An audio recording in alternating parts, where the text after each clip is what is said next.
At the beginning of 2024, I decided to step into the unknown. No idea what I'm heading toward. The only thing I know is what I'm leaving behind. A stable job, a life that looks fine on paper, and friends who I don't resonate with anymore. And ultimately a version of myself that no longer fits. It's a huge risk. Leaving it all behind is the easy part, but figuring out what's next, that takes a completely different kind of courage.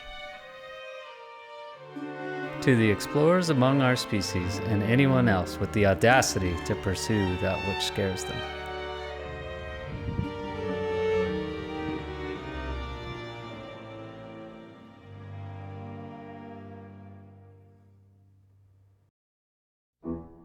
First thing I do, declutter like a madwoman.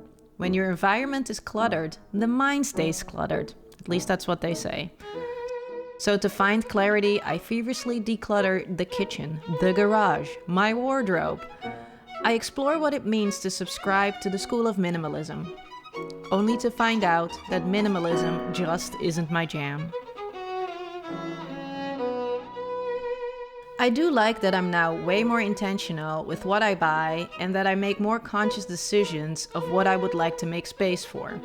But my intended no-buy year? Well, let's just say that it was a spectacular failure.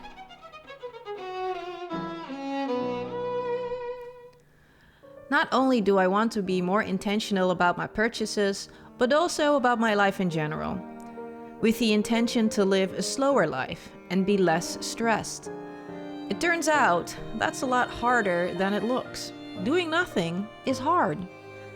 Nevertheless, I'm very proud of myself that I've been giving it a good try.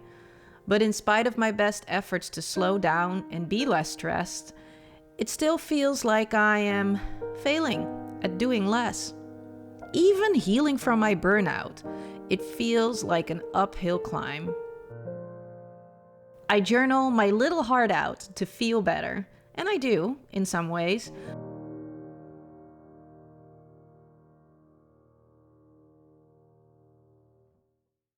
It sounds like I'm just missing the mark on my quest for purpose and change, but there is something that makes me feel hopeful, something that warms my soul. It's not the fact that I'm embracing my failures with both arms or learning to live with my flaws.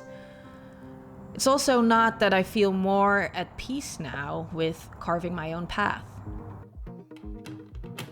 What's actually helping me feel better is the fact that I document all of it. I document all the struggles, the questions, the epiphanies. Putting it all together in a creative way, it calms the storm in my mind and in my soul.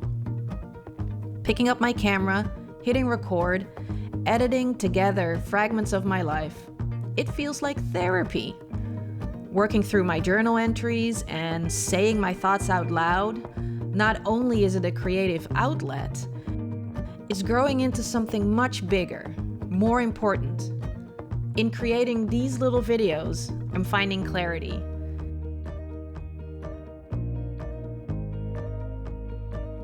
In documenting it all, I'm finding purpose.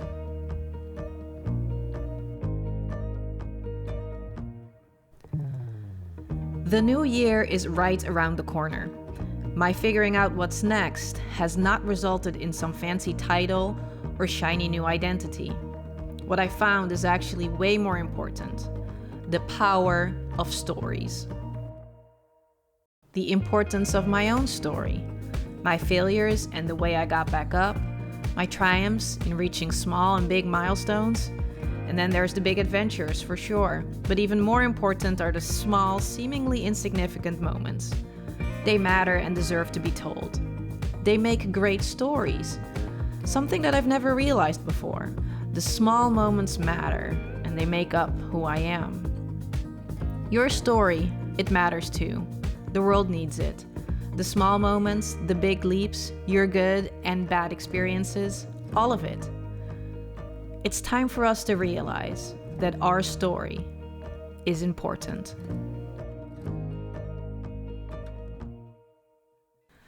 Thank you to everybody that has been watching my videos this year.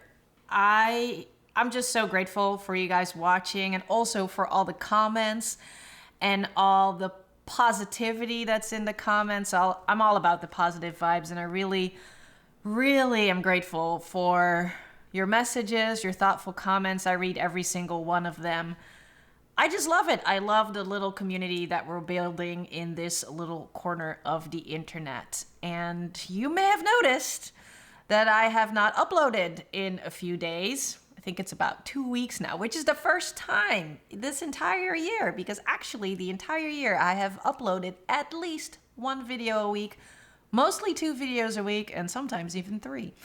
So this was a little bit of a different vibe that I've been on in the last few weeks, and that's because I really needed to reflect on why I'm making videos in the first place.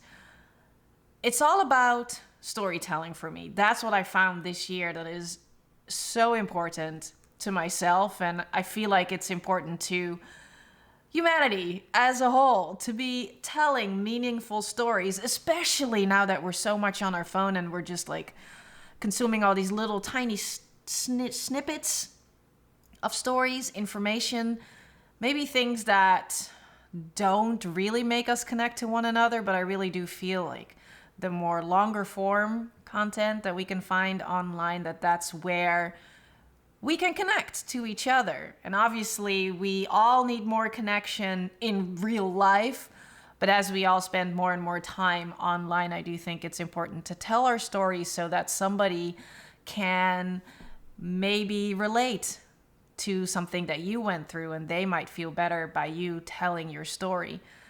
That's what I found was so incredibly important. Then I lost that part of my video making a little bit in the past few weeks, I would say, because I was really concentrating on that dang algorithm, and it was influencing me in a bad way. And I made a video about, YouTube videos about YouTube, and I noticed that I'm doing the same thing. I am just making YouTube videos about YouTube because that's what's hitting the algorithm in the most favorable way. And that's actually not what I want to be doing. What I want to do is sharpen my skills as a filmmaker and as a storyteller. And if I pay so much attention to the algorithm and growing on this platform, then I am not doing that. The only thing that I'm trying to do is cater to this thing that is giving my ego a boost, right? Because that's what it is. It's my ego that's thriving off of the metrics. It's thriving off of seeing my subscriber count grow, the view count grow, all these things. And that's just not why I want to make videos. I want to make videos because I want to tell stories and I want to connect to people and maybe help and make others feel a little bit better. And to be honest, I also just want to entertain and make beautiful pictures and make things look good, show off nature where I live in.